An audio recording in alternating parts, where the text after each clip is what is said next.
Timothy Reardon, Reardon, Associate Justice, First District Court of Appeal. Great. And Justice Hanlon, your turn. Retired Presiding Justice Daniel M. Hanlon, Hanlon. All right, and we're ready to go anytime you are, Justice Reardon. All right, today's date, is June 7th, 2007. And this interview is being conducted as part of the Appellate Court Legacy Project, the purpose of which is to create an oral history of the appellate courts in California through a series of interviews of retired justices who have served on our court. I'm Tim Reardon, an Associate Justice of the First District Court of Appeal, and we are honored to have with us today the Honorable Daniel Mike Hanlon, who served in the First District from 1995 to 2000. Welcome, Mike, and thank you for participating in this legacy project. Thanks, Tim. I should mention it's a particular pleasure to be interviewing you because we are longtime friends and neighbors from San Francisco. You as well were the presiding judge of the San Francisco Superior Court when I was on the court, and you're also presiding justice of Division 4 of the Court of Appeal, which is the division in which I have served and now serve. So again, welcome. You are a native San Franciscan, but I understand as a youth or teenager you traveled and moved to San Jose. Is that correct? Well, my parents were here in San Francisco and later on the peninsula, but yes, I went to Bellarmine because my parents thought I was headed for perdition and needed structure in my life. So I went down to Bellarmine and boarded and probably turned my life around, got great grades at Bellarmine because you had to, and had a wonderful experience at Bellarmine. Right. And I know there's a number of other justices who are Bellarmine grads. Justice Poche, who served with us in Division 4, was a Bellarmine grad. Justice Primo of the 6th District is a Bellarmine grad. So there's a number of us around. Ming Chin, I think, as well. Ming Chin Bellarmine, of the Supreme Court, a few years behind me. Yeah. Now, when you graduated from Bellarmine, you entered the University of San Francisco, and you received your BA degree in 1962, and then your JD degree from a USF law school. Maybe you can explain how that all worked. You mean 2 years later got Yes. my JD degree? Yes, I had been in the, after high school, I went to enter the Society of Jesus, the Jesuits, and I was in the Jesuits for a little over 4 years. When I came out and went to undergraduate school at the University of San Francisco, I really, after 1 year there, I had all but about 6 to 8 credits remaining. And Father Smythe, the Dean of the Liberal Arts College, allowed me to go to night school at the undergraduate school in my first year of law school during the day, and Dean Walsh of the law school allowed me to do that. And so my first year I was in a dark tunnel, but I got through it. Fair to say you were a full-time student. Exactly. At that time, yes. What, Mike, influenced you to seek a career in the law? Well, when I was finishing up at USF with my background in the Jesuits, my degree was in philosophy because I had so many credits in philosophy, you just didn't have to worry about it. But there's not much you can do with a degree in philosophy unless you're going to teach it. And so I had a great uncle who'd been a judge in Santa Clara County, my mother's uncle. And I had a great uncle here in San Francisco, my father's uncle, who'd been an outstanding lawyer. And I used to hear about him. I read, there's a scrapbook we have of all my uncle's cases here in San Francisco. He was a high-profile lawyer, and so I got inspired and decided to do that. My father encouraged me. Great, so you had that family connection with the law. Exactly. Okay. Now you were, you graduated, got your JD degree in '64 and admitted to practice in '65, but your legal career was interrupted by the Vietnam War. Could you tell us a little bit about your military service? Yeah, I was getting drafted out of law school, and in those days, because I was older, having been in the seminary, so they thought I better get my military service in. So I went in the Marine Reserves. I didn't want to do ROTC. I was a little ahead of that program, and got my commission in the Marine Corps while I was in law school, spending my summers back in Quantico. And then right after I finished law school, I was required to go on active duty for 3 years. I first went on active duty. We hadn't really, that was 1964. The war hadn't stepped up. It wasn't until August of '65 that, and I was back then at Newport, Rhode Island, Naval Justice School, that President Johnson then began stepping up the war. And the day after he made that fateful announcement that we were sending the 3rd Marine Division to the Tonkin Gulf and the 1st Marine Division in reserve, I was sent to the 1st Marine Division. So I served as a legal officer first to a general who had a reinforced regiment, the 5th Marine Regiment. I was his legal officer, and then after I was in country for about 3 months, I went back and was with the division headquarters doing basically prosecuting criminal cases. Did you defend as well, or? I did some defense. I started off with defense. What happens is once you get your teeth cut, then they move you over the prosecution side, so the prosecutors are experienced. It's an interesting way the military justice system works. Well, having served in the Marines and being involved in the legal end of the thing, did you feel that this service in the Marine in any way helped in the development of your own professional career? Oh, it does. I mean, there's nothing. I have to tell you, going to Vietnam was and being trained by the Marines, you develop a lot of self-discipline. You develop leadership qualities they've emphasized that. And we had a unique position in those early days. I prosecuted a capital case. I actually 14 defendants within a period of 5 weeks, for which I was nominated for the Navy Commendation Medal because we had to go into the bush and get the witnesses and so on. Right. It was a very terrible case of multiple rapes and killings, almost like a My Lai incident. All right. So that did help form my career. Yeah. Yes. How old were you then, Mike or John? Let's see. I was about 27. Okay. Well, I came back from Vietnam. I celebrated my 30th birthday. I remember that. All right. I thought I'm 30 and alive, and that was. You were pretty young, handling some heavy cases, obviously. Yeah. Now, upon your discharge from the military, you joined the prestigious law firm of Hoberg, Finger et al. What type of practice did that firm have? That was mostly a plaintiff's personal injury practice. Right. So it was all civil trial work of cases, and they put me right into it. Ingemar Hoberg was an outstanding trial lawyer. John Finger, at that time, I was hired because he was president of the state bar at the time. Oh, he was. And they needed some other people in the office, so they hired 2 of us, a fellow by the name of Hank Carlson Sure. and myself the same year to sort of take the void where John was spending most of his time at the state bar office. So you got quite a bit of litigation experience with that firm. I did. In those days, you could get into trial and do superior court cases much quicker than the young Right. lawyers can today. I tried, 25 cases to verdict in the years I was there. Yeah, that's a lot different than nowadays. Exactly. Particularly the bigger firms. Now, your judicial career commenced with your appointment by Governor Reagan to the San Francisco Municipal Court in 1972. What prompted you to seek a career as a judge? You're still pretty young at this time. I was 35 years old, Yeah. and fairly one of the younger appointments. John Finger had a lot to do with it. When John Finger was president of state bar, he carried the program that Ronald Reagan wanted, which was called the Missouri Plan for the selection of judges, small committees in every county that would select the judges I and see. make the recommendation to the governor. It didn't fly, and the voters didn't buy it, the legislature didn't buy it. But Reagan appreciated what John Finger had done for him and offered him a judicial post. And John was at a point where he had young children, but was an older gentleman. So Ronald Reagan said to him, well, I'm looking for young people to put on the bench that I feel will have a full career.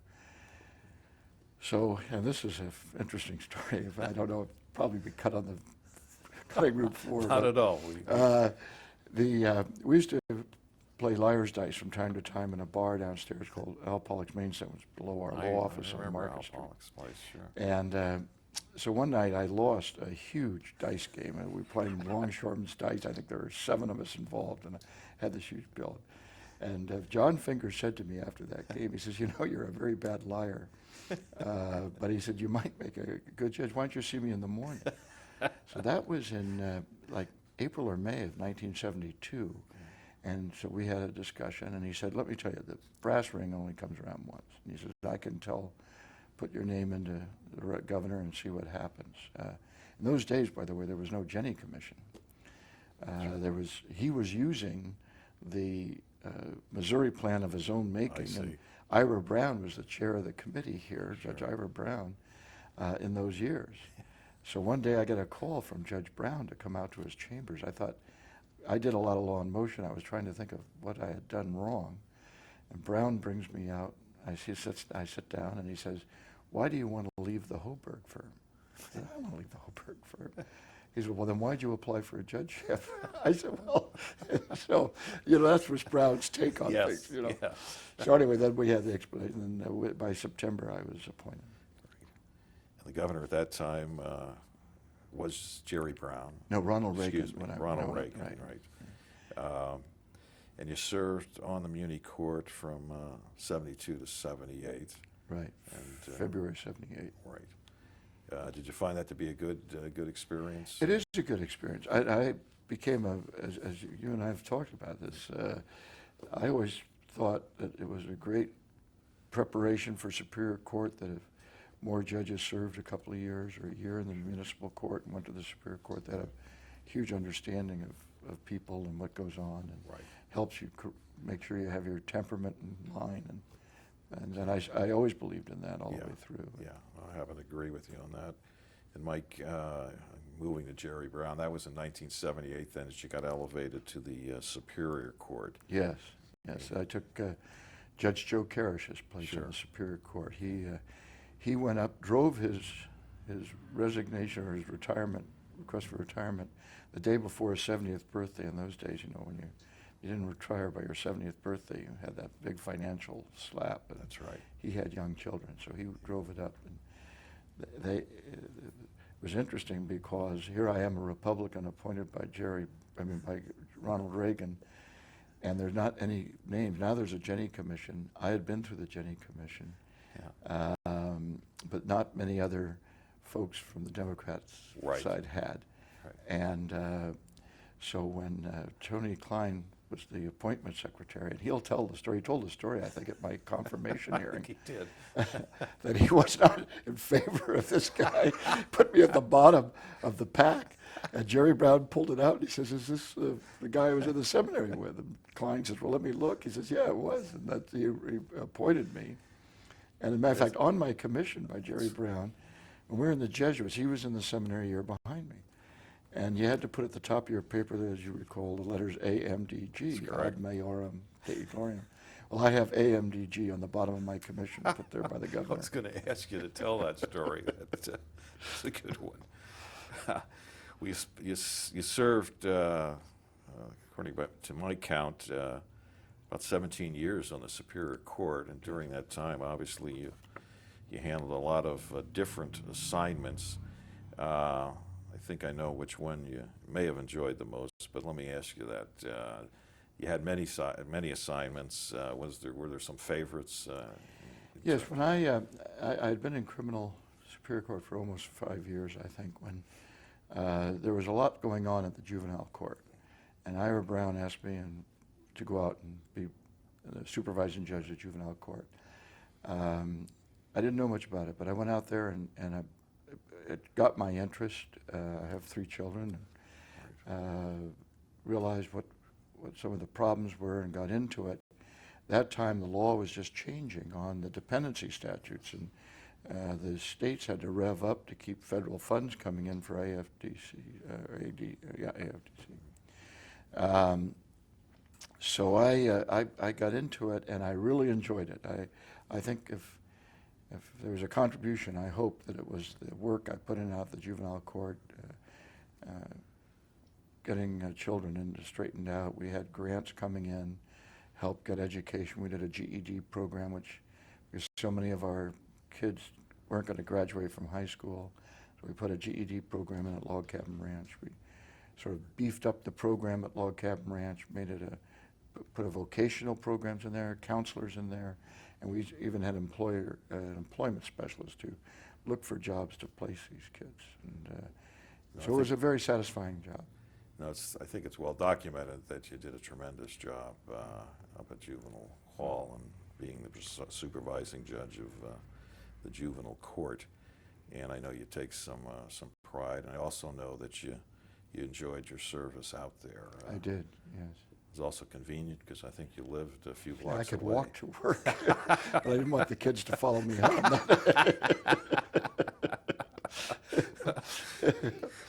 Yeah, you were your presiding judge on the Superior Court. You handled complex litigation. You handled many settlements, and in terms of other contributions besides the juvenile court, were there some assignments that you also enjoyed? I know you Yeah, I did. complex litigation. I had two big groups of cases that I had to work on. One was the DES diethylsylbesterol cases, and getting those resolved, which we finally did after I held a market share trial. And that was a difficult trial. I had a very good law clerk, and so I got a matrix out of the market share for diethylsylbesterol. No other judge wanted to touch it, and so I understand through the attorneys that it was introduced and accepted in not only New York but Los Angeles and somewhere else in the Midwest that market share figures were accepted, and that was a sort of a compliment and achievement. The other cases that were very difficult but I worked on because there was very little law, and that was the AIDS blood bank cases. Right. A whole series of cases that we had, and how were blood banks going to be held liable? What was their standard on this issue? And so working through that, we had, again, not much guidance because there hadn't been any cases before. And Right. so we were right here in the middle of it. We had all these people that, through no fault of their own, had acquired AIDS because they had a blood transfusion. I mean, from nuns to young people just come in life, and it was terrible. Tough cases, no question about it. Yeah. I noticed in one of the profiles I was reviewing, Marilyn Shaber had some very nice things to say about you. Did you do some of the tobacco litigation as well? Or is that No, I did. At that time, she was doing asbestos. I Asbestos, did asbestos litigation, and Okay. tried quite a few of the Of her cases. Of her cases, Okay. her office cases, I guess. Okay, well, yeah, long distinguished career on the Superior Court, no question about it. Again, 17 years as a trial judge, and then in 1995, you were elevated to the First District Court of Appeal, Division 4, by Governor Wilson. Again, so you've had a Republican governor, a Democratic governor, now a Republican governor again. So did you find the transition from trial judge, which you had been for many years, to the Court of Appeal an easy transition? It was relatively easy. Actually, I think you'll recall that the first month over here, when I got the appointment, I had just started the Syntex insurance litigation case. I had held one trial for the insurance policies of a month long, and now this was going to be 2 months of liability for Syntex's insurers. I think I was about 3 weeks into the case when I was appointed, and they had already set the date for the Commission on Judicial Appointments hearing. Right. And of course, that's automatic. If you pass that, then you're going to get sworn that day. Yeah. So I had to contact the chief and say, well, if that happens, I think Chief better appoint me back to the Superior Court so that I can finish that trial. I mean, I have too much invested in it. Right. I always remember one of the attorneys was the plaintiff's attorney for Syntax, a fellow by the name of Barry Levin, who's been the managing partner the last few years of Heller Ehrman, but at that time he was one of their lead trial attorneys.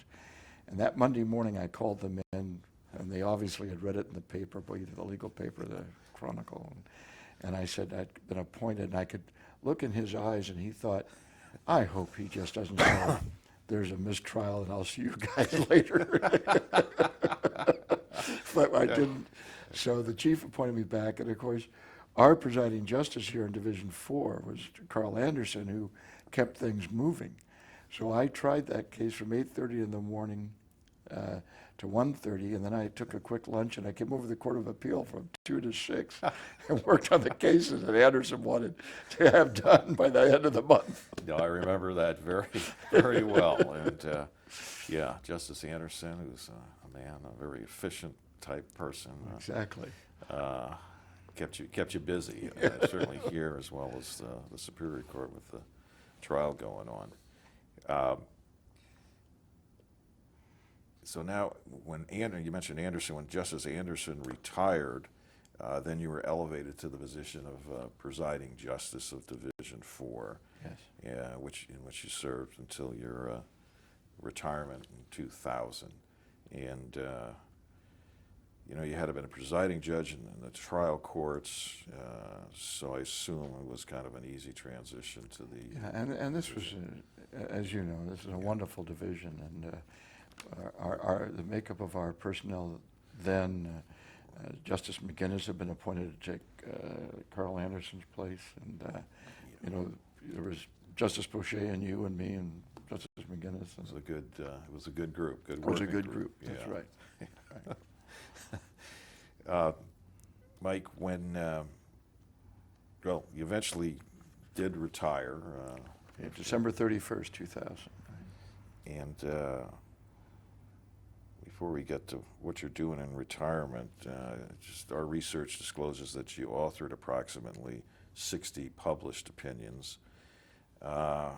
Are there a few of those opinions that stand out at this time from your perspective? I guess there's a couple, and only because attorneys talk to me about them every once in a while. There was a case called Morrison Knutson versus, who's the law firm? I have it, I can look it up, but it was an ethics question about disclosure and conflicts of interest of attorneys on collateral cases, and became it's in some of the ethics books now. It became a big case, and people have spoken to me about that. Yes. There are a couple of criminal cases that were interesting. I mean, we remember when I wrote the opinion that fired the district attorney of San Francisco from his case for conflict of interest. Wasn't a happy moment for District Attorney Hanlon, but it was very obvious he had a conflict. And, Yes, I do remember that. I remember that. Another one was a case that is in the textbooks now and teaching in a family law a lot, and that was Byrne versus, it was the case where I held the equity. I'll have to think about that for a minute, but I held that equities required that this putative marriage, that there had been a promise to take care of the woman. They had been living together, and Mr. Byrne was always going to take care of her and have her in the will and so on. Yes, I do. I remember that case as well. And so now that case, by the way, is in the textbook. Made the textbooks. Huh? Yeah.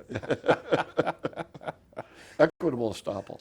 Right. I think you were on the opinion with me. We Yes. held that equitable estoppel prevented the heirs of the woman from getting that because it was so clear that it was going to happen. Well, there are many notable decisions, published opinions that you have, and again, I don't want to try to. You probably don't want to try to go through each one of those. So, but you served. Well, I was on many of those cases, obviously, with you, but Mark Boucher, you've already mentioned, Carl Anderson, who then retired, and McGinnis, who then left the division to another position. So And then Justice Sepulveda was also. Justice Sepulveda came on was, board. We worked with her. right. We always had great. We had, it was very Good collegial collegiality, yes. division and extremely hard-working division, I It might was. add. It was. We got our cases out, and we were always timely. In the tradition of Carl Anderson. That's yeah. right. Except when we had a little hiccup in our writ department. We had a writ attorney who sort of fell behind, and Yes, but we got that we straightened got that out. straightened out. And that was the only time, I think, we Yeah. had a little problem. Yeah, exactly. Well, we're working our way up to your retirement, which you mentioned was in 2000, and I know you've been busy, very busy in retirement, but you're with JAMS. I'm with JAMS, right. Here in San Francisco, and Bob Dosey, your good friend and colleague, is also with JAMS. Yes. Have you enjoyed the time in private judging? I have, very much. I mean, the nice part is there are many of us there that were together before, besides Justice Dosey. There's Judge Lynch from the federal court who was on the Superior Municipal Court with me, and Justice Harry Lowe, same thing, was my first presiding judge of the municipal court. That's right, yes. So there's a number of us there, Dan Weinstein, that we're all together. So it's a very clear. Now we have some of the newer judges from the Superior Court that have joined us. Dave Garcia's over there, and Alex. Alex is with. no, he's Senator with Trump. the other. The other brand. We don't want to mention them on the tape here and give them a free plug. But Jim Warren. Jim Judge Warren, that's right, just recently, yeah, I think. Mike, you're known as well for your contributions to the educational efforts of both the bench and the bar, and giving them the benefit of your legal knowledge and judicial experience. And there's a long list of educational activities that you've been involved in, and could you maybe mention a few of those efforts in the education of the bench and the bar? Yeah, I did a lot of work with CJER, the Center for Judicial Education Research, starting with teaching on the indoctrination program for new judges. Right, orientation. And then for many years I was teaching at the Judges College, the 2-week mandatory educational program for trial judges in Berkeley, now called the Bernie Whitkin College. Right. And I don't know how many years. I must have done 12, 14 years there. At the Judicial College. At the yeah. Judicial College, teaching from anything from evidence to trial practice to managing complex litigation, ethics at one point, I think. And I did teaching, of course, in the juvenile section of the bench, as well as the National Council for Juvenile Court and Family Law Judges. I was very active in their programs. I was on their Metropolitan Committee, which involved the supervising juvenile judges of big cities across the country. I mean, Los Angeles, Atlanta, New York, Chicago, Nashville. And we'd all get together, and we all had the same kids. It's just, I mean, so it was an eye-opener that it wasn't that different. It's just how we handled them might be different. So you learned a lot of things and Right. shared ideas and how to do things. Did you also, it's my recollection, I'm not sure I have this right, but did you taught at USF as well? Yes, I taught juvenile law as an adjunct professor for That's what I 15 thought. years at USF. Yeah. Starting when I was in the juvenile court, I found that attorneys were coming out very well-meaning. For instance, public defenders who were doing criminal law, they'd come out to do delinquency, and it was a different system. And so I felt that people should be exposed to it. And then, especially in the dependency area, to have an understanding of what the goals of the dependency court were and how people should represent parents and how they should represent kids in that court, because that is probably one of the most highly intense courts there are. When you start removing people's children from their care and custody, emotions go down that are just very deep-seated. Matter of fact, in all my years on the bench, 28 years, the only time I had threats or needed security was when I was at the juvenile court, where I removed kids. With the dependency and calendar. for dependency yeah. in the dependency calendar, yeah. Yeah, no, that can be very emotional, and the emotions of the parties, and of course you can't help yourself to become involved emotionally as well. I had one. I removed some kids from a cult, 3 kids, and put them into dependency. It was a cult of Ohm. And so I was getting these letters from a fellow who called himself Emmanuel Ohm, who was the head of the cult. And he would say, well, you've kidnapped my children, I'm going to kidnap yours. And at that time, my youngest child was going to school with your daughters Right. at St. Rose. And they had to, they picked her up every day. The juvenile officers did in a unmarked Plymouth. They might as well used a black and white, you know, and took her over to St. Rose. She hated it. I mean, arriving at school with obviously 2 cops in the front seat. So, but it prevented, or at least Prevented there were that. no problems on that front. Well, that's great. And I think you mentioned your kids. I know Yvonne, your wife, was very much involved as well in some of the activities relating to juvenile hall. Yes, she was very active in the volunteers group at Juvenile Hall. Right. They not only ran a sort of a accommodation store there for kids, but they took care of Christmas presents for all the children in dependency and in lockup, that every child who was either a dependent child under the jurisdiction of the San Francisco Superior Court, they had this whole storeroom, and the social workers could come in and get a gift for each kid and take it to them on Christmas. And Very nice. yeah, so she worked very hard in that Yeah, that's what I group for thought. many It years. was kind of a team effort up there. Yes, it was a team effort.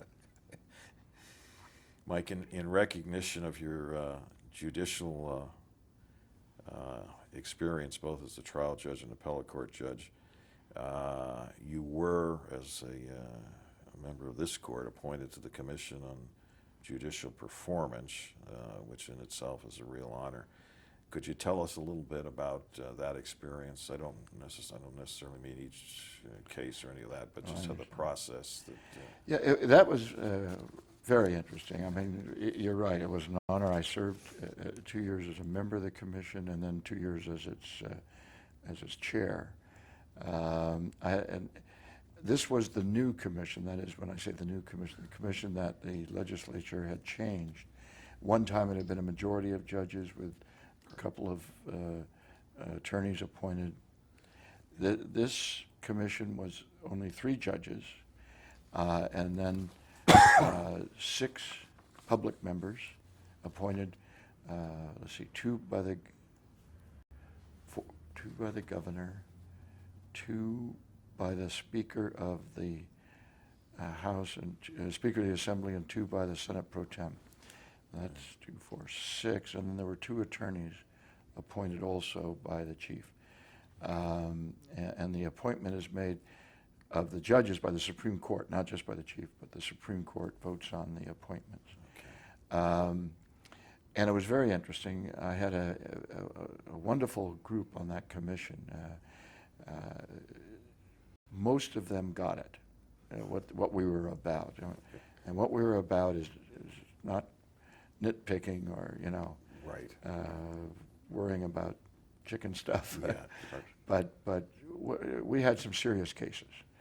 Some very serious cases that came before our commission. I mean, one of the facts was a judge that was reported missing finally by his presiding judge in Southern California. As you know, a presiding judge, if a judge has not been there for 90, I think. 90 days, Yeah. has to notify the commission. I had the executive director of the commission, Victoria Hanlon, and I met. They couldn't find this guy. And so I had a friend who was a former FBI agent, matter of fact, agent in charge here, who had a private investigator now, so we hired him.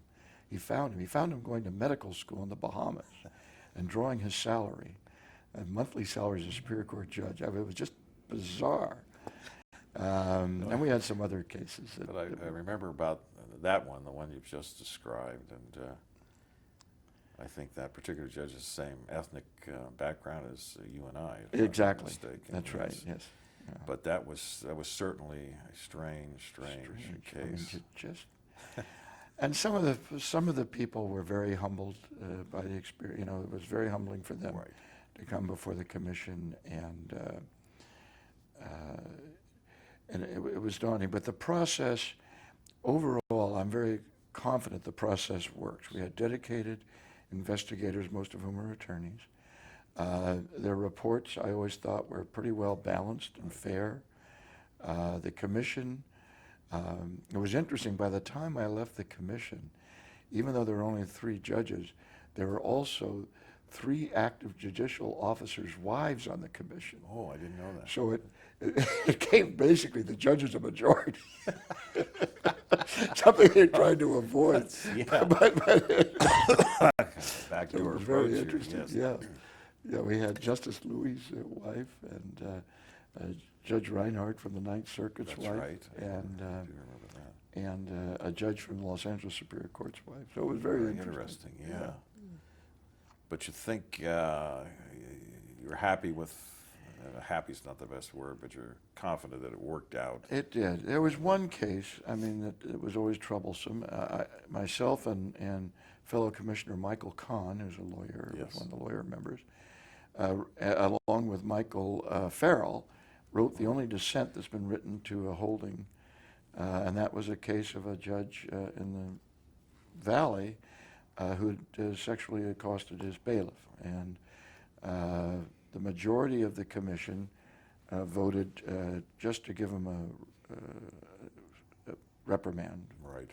Strong, you know, the rest of us, the men that I just spoke of, voted for removal. Yeah. I always thought that was interesting. You know, I thought it was a woman's issue, but what the heck? And so that vote, in that case, we filed a 2-page dissent.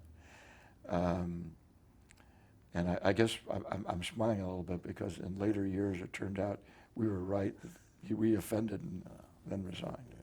And the Mike Farrow you refer to as the actor. Yes. Right. Yeah, played Honeycutt and That's right. MASH. And Yeah. then he was the producer for a TV show called Providence Yes. for many years. Yes. And, yeah, But he was a pretty competent. he was a very member of the competent commissioner. Yeah. I got to appreciate him, got to know him.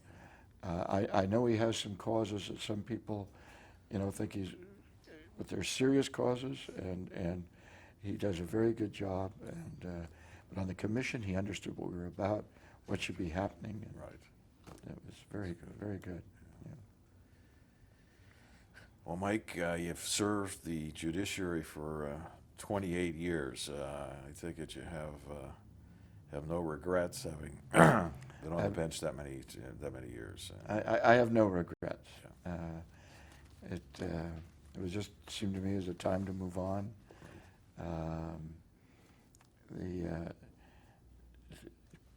It just was. I was just at a time where I was ready. You know, it was interesting. After I left, some of the chief, the current chief, was worried about judges leaving and developed some programs that would have maybe made an incentive for me to stay. Right, correct. At the time. At that time, I was way over my 20 and 60 limit, and was being penalized by my still taking 8% out to the retirement fund, even though I was fully vested. So, and I know that was a problem for a lot of judges after Right. a while. And he managed to, the chief managed to convince the legislature to pass that incentive program, or if you stay Right. so many years beyond your retirement. I think it was good, but I have no regrets about the bench. I didn't leave with any bad. I felt I was still on top of my game when I left. Right. Well, you still are on top of it. But I asked this question of your friend and former colleague and currently member of JAMS as well, Bob Dosey, and he said that question sounds as if you died already, and that the question was, how would you like to be remembered in terms of your judicial career? The two-word statement for the tombstone, or I think that when you look back, I think I would hope that I'd be remembered as a person of integrity that attempted to apply the law knowledgeably and fairly. And if I come out of that with that reputation, I'm happy. Good. That'd be good on the tombstone. That'd be too, good on Mike. the tombstone. A lot of chiseling with it. It might be a little expensive, but it would be very accurate, I might add. And again, I'll probably just to conclude, your family, I know you've got a trip planned, but you're very close I am. to your family. I am. In fact, one daughter's back home with her husband and Right. 4.5-year-old grandchild. And that keeps me young. Oh, yeah. So during retirement, you've had a Yeah, I've had a good very chance. close and up close relationship with a 4-year-old. It was fun. I mean, she is. She and I have breakfast together every Monday. I'm usually home on Monday and come in the city after. Right. And about a month ago, I was sitting there and I could see she was upset about something, and I assumed that her mother was upset with her. And I said, "What's the matter, Bella?" And she said, "You know, Grandpa, my mommy just doesn't understand me." At that point, I wanted to say, if you don't think she understands you now, wait till you're 14. Good advice. Good Good advice, advice. Mike. Well, I know we could go on and on, but I just want to say thank you very much for participating in this project. You've been a great friend and mentor to me, and given back much to the community, the legal community, the community at large. A real credit to the judicial profession and the legal profession, and I appreciate your participating in this interview, and of course wish you the very best in your retirement. Well, thank you very much, Tim. As you know, we still see each other, and we do have our friendship. Yes. And I we'll appreciate continue. having the opportunity to do this. Thank you. Okay, thank you very much, Mike. Thank Okay. you.